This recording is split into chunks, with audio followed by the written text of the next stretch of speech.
Hello lovely people, my name is Emma and today I'm doing a TBR for August, more specifically for the History Challenge. So the History Challenge is a non-fiction history focused readathon or reading challenge that I am co-hosting that is going from the 16th of August all the way through to the 31st. I'll link the announcement video down below as well as all the hosts, etc, etc. But basically, rather than putting out a TBR for August that focuses on like the two halves, my intention is just to let July's TBR drift into the first half of August, and then this will be my TBR for the second half, but I do intend to start a couple of these books early just because I've got some really big tomes on this list that I think are going to take me longer than those 2 weeks. So I'm going to get a little bit of a jump start and kind of let the History Challenge drift into earlier in August, maybe later in September, and just sort of allow my reading to be fairly fluid, because let's face it, time is a social construct and it doesn't matter. So the History Challenge, the only official prompt is to read one non-fiction history book, but there are 9 optional prompts in a bingo board that I'm going to put up here, and I do have a book for every single one of the prompts. I don't expect to get to all of these, but I really wanted to kind of fill the deck, and all of them bar one are non-fiction. So let's jump in. First book that I want to talk about is for the prompt of Biography Memoir, and it is a new book to my shelves, but I'm just so excited about it I really want to chuck it on my TBR, and that is She-Wolves by Helen Castor. This is looking at 4 women in particular who ruled England before Elizabeth I and really kind of paved the way for Elizabeth to be able to do what she did. It was connected to a TV show which I might see if I can find on maybe a BBC iPlayer or something, but the 4 women that it's kind of focusing on and doing a mini biography of are Matilda, Eleanor of Aquitaine, Isabella of France and Margaret of Anjou. The only one I know anything about really is Eleanor of Aquitaine. She's one of my favourite people from history, so I'm really excited to learn about these kind of badass women who were making waves way before Elizabeth I, but also acknowledging the power struggles and the patriarchal society that they existed in. So it's kind of a 4 mini biography in one, because I'm not the biggest fan of biography or memoir, so this is a good way for me to kind of do this prompt. The next prompt is reading a book from a different continent, and for that I have Pathfinders, The Golden Age of Arabic Science by Jim Al-Khalili.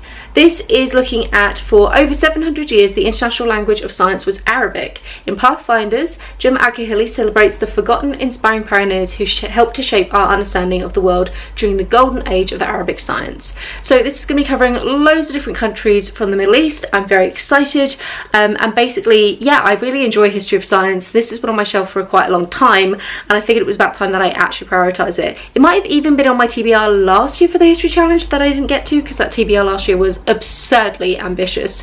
Like, this one's ambitious, last year's was ridiculous. So it would be I'm really keen to try and get to this one and prioritise it, because I know very little, but I'm hoping the bits that I do know, like my history of mathematics, is a little bit stronger when it comes to like contributions from kind of the Arabic side of the world.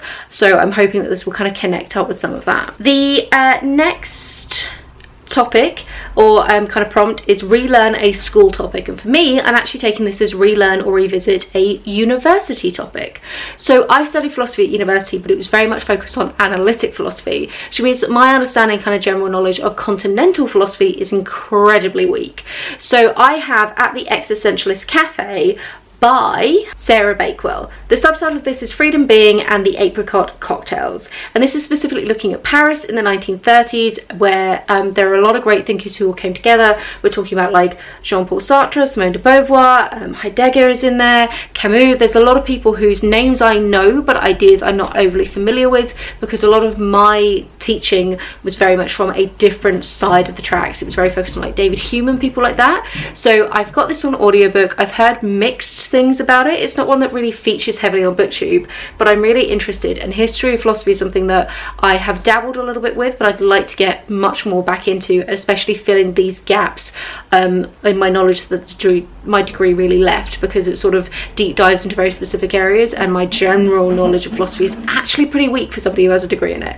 So I'm really interested in this one, and it's good to have a bunch of audiobooks. A bunch of them are audiobooks on this list. The next line down is a biopic author. So this is Black, Indigenous or Person of Colour And for that, I have Barracoon, The Story of the Last Black Cargo by Zora Neale Hurston. Zora Neale Hurston is an absolutely iconic black writer. This book was written in, I want to say in the 1920s or 1930s, I believe. So we're kind of doubling with this idea of it being like not only a book on the history of the slave trade, but also is a historical book in the sense of it's a classic non-fiction now, so we've kind of got double layers of history on it. So I am really interested in this one. I've been wanting to read something from Zora Neale Hurston for quite a while, so this I think is just gonna be absolutely perfect. I've got it on ebook, I believe, although I think that this is a fairly beefy one, so it might be one that I have to start a bit earlier. It's hard to tell with ebooks because you obviously don't see them physically, so it's difficult to more difficult to get a handle on how long they are. The next prompt is favourite time period, and I'm actually taking this one a little bit more relaxed and going for favourite time period / favourite writer. The reason being is basically I've got Dead Famous by Greg Jenner, which is a history of celebrity, on my shelf on ebook form, and Greg Jenner hosts the You're Dead to Me podcast, which is like a BBC Sounds one. He was one of the kind of key historians for Horrible Histories. I really love his work, and I specifically really want to listen to this on audiobook because I really like his voice. I enjoy his podcast and sort of his interactions with his guests. So for me, this is actually more connecting with somebody whose content I really enjoy and is kind of a favourite historian rather than specifically a favourite time period as such. So I'm kind of reworking the prompt a little bit, but it's supposed to be almost like a comfort zone prompt, like, you know, a prompt of something that you know you're going to enjoy. And given how much I love Greg Jenner's work, I think that this is going to be an absolute slam dunk.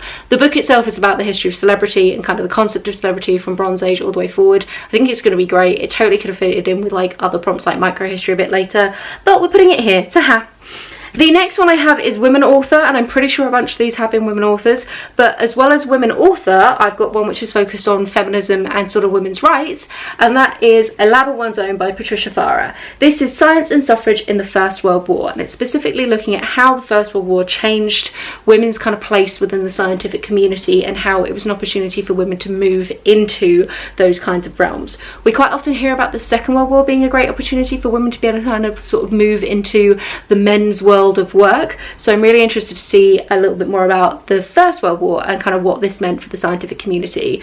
So I've heard great things about this. I picked it up last year, can't believe I haven't read it yet. Definitely want to get to this. The next prompt is leisure / hobby or a micro history, and for that I'm kind of doing a sort of mini combination of both because I have The History of Colour by Victoria Finlay. This is travels through the paint box. I love art. I love both art history and also being creative. I dabble in a lot of different forms of art and have done over the years, and this is specifically looking at the history of a variety of different colours that you'd find in the paint box and pigments.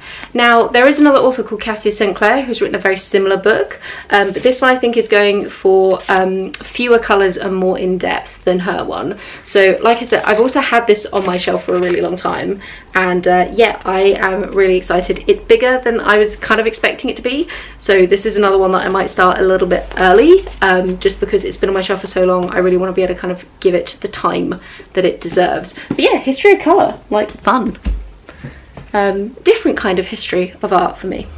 We are getting there, we've got 2 left. So the next prompt is history of a social movement, and for that one I have the incredibly hard-hitting, very emotional, Most Likely, and the band played on by Randy Shilts. This is Politics, People and the AIDS Epidemic, and this is one that I'm also going to do on audiobook because this is a chunker of a book and the font is really small, and the audiobook comes in at 31 hours when it's not sped up in any particular way. So this is one I'm starting early. I genuinely might start it like next week once I finish the audiobook I'm currently on, even though we're only halfway through July at time of filming. I might just start this book anyway and kind of fairly arbitrarily claim it's for the History Challenge, but if I finish it before the History Challenge, I'm sure any one of these could also fit in with that prompt. I mean, the one I just spoke about is about the suffragette movement, like that counts too.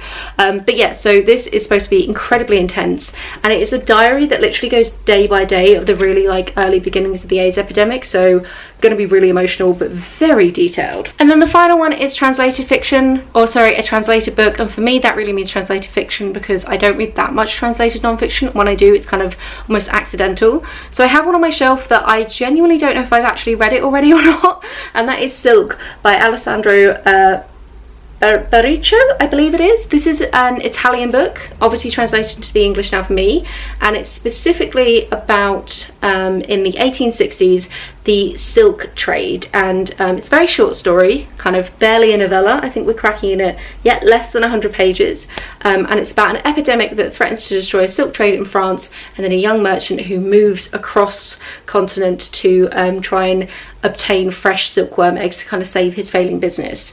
This is supposed to be a real classic. I believe my dad read it and gave this to me when I was a teenager, and this is one that I just can't remember if I actually read it when he gave it to me or not, so it might be a reread or it might just be a read, unsure, but it's fairly short and it should be really easy to get to it, so I'm excited to actually finally read that one.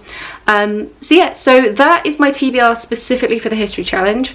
Within it, there are probably going to be some odd historical fiction that I might start for something a little bit lighter with a lot of the non-fiction I've got going on, but I don't want to commit right now because I already have 9 books that I'm like really keen to prioritize. And like I said, I'm really not going to worry too much about sticking strictly to the dates, and if you're watching this and you're thinking like, I don't know if I can do all the books I want to do in the time frame, I heavily encourage you not to worry about sticking too strictly to the dates.